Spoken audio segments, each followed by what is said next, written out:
नमस्कार दोस्तों, मैं चौहान सर। आज मैं डुमरी विधानसभा की घटना की बात करने वाला हूं। जैसा कि आज देखने को मिला कि डुमरी विधानसभा में जब जेएलकेएम के प्रत्याशी जयराम महतो अपना चुनाव प्रचार करने के लिए गांव में घुस रहे थे, तो उस गांव के कुछ युवकों ने जयराम महतो का रास्ता रोकने का प्रयास किया। ये रास्ता रोकने का प्रयास नहीं था, ये चुनाव प्रचार को बाधित करने का प्रयास था। उन्होंने बीच सड़क पे बाइक खड़ी कर दी ताकि जयराम का काफिला अंदर न जा सके। इसके बाद वहां पे काफी लंबी चौड़ी बहस हुई। माहौल बहुत गर्म था, तू मैं हो रही थी। आप भी थोड़ा सा इस वीडियो को देखें कि उस जगह हो क्या रहा। जगन्नाथ महतो की गांव पड़ती है।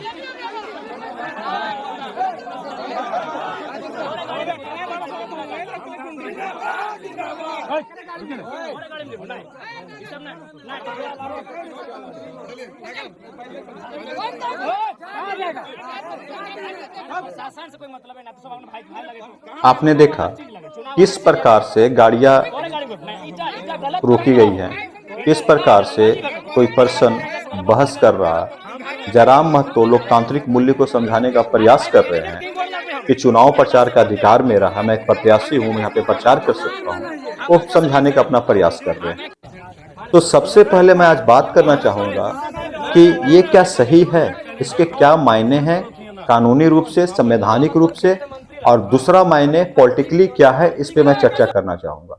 सबसे पहले मैं चौहान सर इस चीज को निंदा करता हूं कि ऐसी घटनाएं किसी भी पॉलिटिकल पार्टी के द्वारा नहीं की जानी चाहिए। किसी भी प्रत्याशी को चुनाव प्रचार करने से रोका नहीं जाना चाहिए।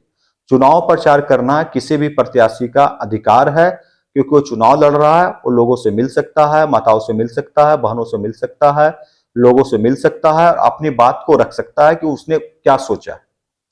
तो सबसे पहले मैं यहाँ पे संवैधानिक रूप से बात करूंगा कि संवैधानिक रूप से चुनाव प्रचार क्या कहता है।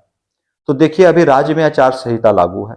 किसी भी प्रत्याशी को आचार संहिता के नियमों के अंतर्गत प्रचार करना है। अगर कोई व्यक्ति आचार संहिता को तोड़ता है तो उस पर कार्रवाई करने का अधिकार चुनाव आयोग को है। तो इस बात को याद रखिएगा कि किसको है, चुनाव आयोग को। इसके बाद मैंने सोचा कि थोड़ा सा मैं और डिटेल आपको बताने के लिए कुछ पुस्तकों को खंगाल लूं। तो मैंने हमारा संविधान पुस्तक को पढ़ा। इसमें क्लियर मेंशन है चीजें कि आखिर वहां के मायने क्या निकल रहे हैं। फिर मैंने भारत का संविधान एक परिचय पढ़ा, इसको भी मैंने देखा कि वहां के मायने क्या निकल रहे हैं, और हमारी संसद को देखा। तो इन सारी बुक्स को पढ़ने के बाद मुझे एक बात क्लियर समझ में आई कि कोई भी व्यक्ति, पर्सनल व्यक्ति, निजी व्यक्ति या गांव का व्यक्ति हो, शहर का व्यक्ति हो, किसी भी प्रत्याशी को अपने गांव में घुसने से रोक नहीं सकता। क्यों नहीं रोक सकता, मैं अभी बताऊंगा। देखिएगा, समझिएगा, चुनाव का प्रचार करना मौलिक अधिकार नहीं है। मौलिक अधिकार मतलब कुछ फंडामेंटल राइट्स होते हैं व्यक्ति के, जो अपना अधिकार होता है, वो अधिकार नहीं किसी के पास, न इसके संवैधानिक अधिकार है। एक प्रत्याशी का निजी अधिकार है कि वो चुनाव प्रचार कर सकता है।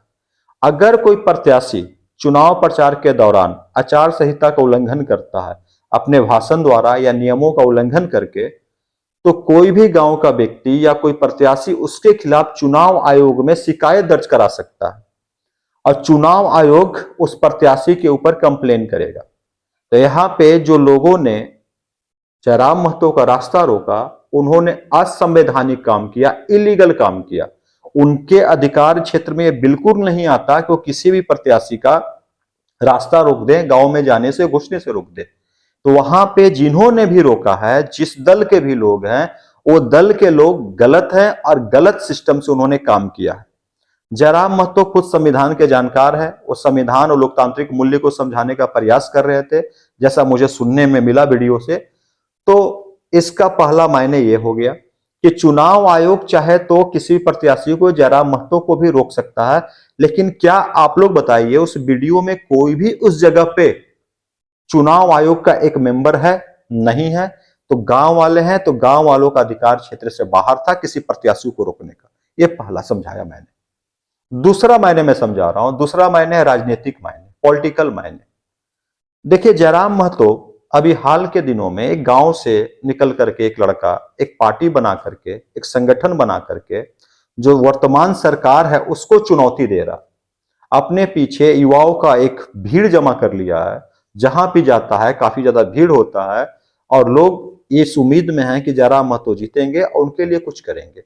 जयराम महतो 1932 के खतियान के मुद्दे से झारखंड में आगे आए और अपनी पार्टी बनाई जेएलकेएम। आज उस पार्टी के कई प्रत्याशी झारखंड में कई सीटों पे चुनाव लड़ रहे हैं। अगर ये पार्टी कुछ सीटें जीत गई तो आने वाले समय में इस सरकार को या विपक्ष में जो भी है उनको नुकसान पहुंचा सकती है। और यहाँ पे 3 पार्टियां ट्रेंगल बन जाएगी, एक बीजेपी की, जेएमएम कांग्रेस की और एक जेएलकेएम की। इस डर से कोशिश किया जा रहा है कि जयराम महतो को सीट न जीतने दिया जाए, उसको रोक दिया जाए। एक जगह नहीं, जहां जहां भी झारखंड में प्रयास किया जाता है, ये राजनीतिक है, राजनीतिक में ये सब चीज चलता है, कोई बड़ी बात नहीं है। मैं संवैधानिक की बात नहीं कर रहा हूं, राजनीतिक में सब चीजें चलती है। लेकिन राजनीतिक में संवैधानिक पहलू को तोड़ना ये मेरे नजर में गलत है।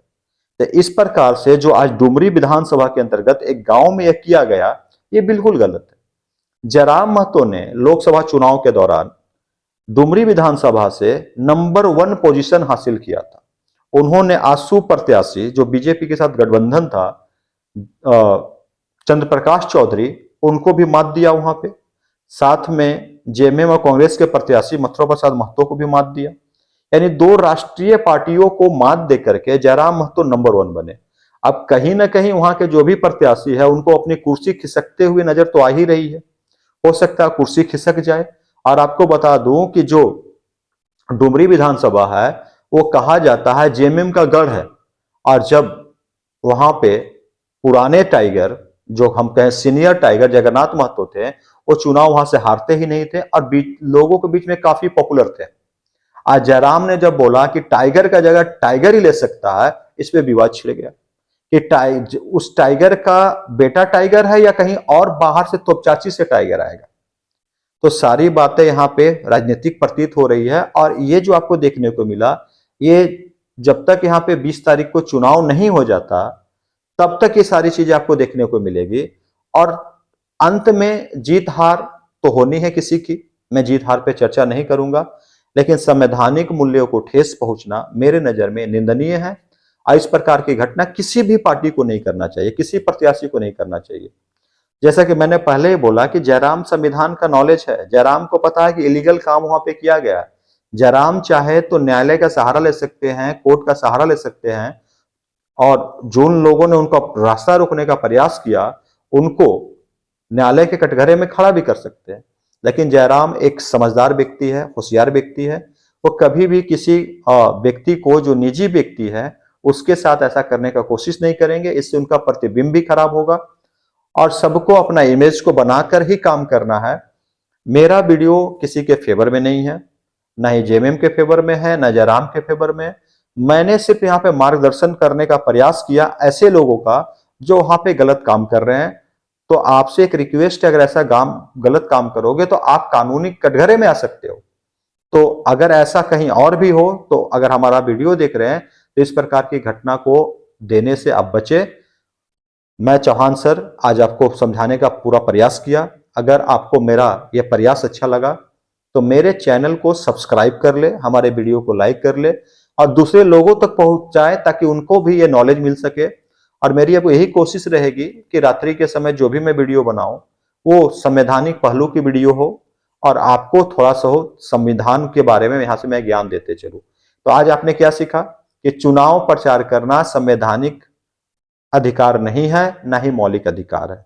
ये बातें मैंने कहां से लाया? तो अभी हाल में जब दिल्ली में सीएम केजरीवाल ने परमिशन मांगा कोर्ट से कि मुझे चुनाव प्रचार करना है, मुझे जेल से बाहर जाना है, तो ईडी ने कहा था उस जगह पे कि चुनाव प्रचार करना कोई मौलिक अधिकार नहीं है, कोई संवैधानिक अधिकार नहीं है, इसलिए अरविंद केजरीवाल को बाहर नहीं भेजना चाहिए।